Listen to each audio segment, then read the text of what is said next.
Sa gilid ng kalsada tumagilid ang jeep na yan sa Sitio Libsong, Barangay Ginginabang, Lacub, Abra. Nangyari ang insidente pasado alas 12 ng tanghali kahapon, ika-8 ng Marso. Sakay nito ang 14 na pasahero kasama na ang driver at konduktor.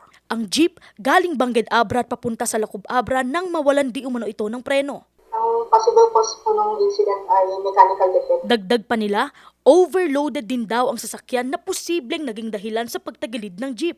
Itinakbo naman sa pagamutan ang mga sugatang pasahero. Ligtas naman ang 59 anyos na lalaking driver at konduktor nito. Ayon sa PNP, accident-prone area ang nasabing bahagi ng kalsada. Kaya naman paalala nila, Ang ating pong paalala para sa mga motoristas, pairalin po nila ang maigting na pag-iingat sa pagmamaneho at tiyaking nasa maayos na kondisyon ng sasakyan nila bago bumiyahe upang maiwasan ang aksidente. tumanggi ng magsampa ng kaso ang mga biktima laban sa driver at idinaan na lang ito sa areglo. Jerusalem Viado, RNG News.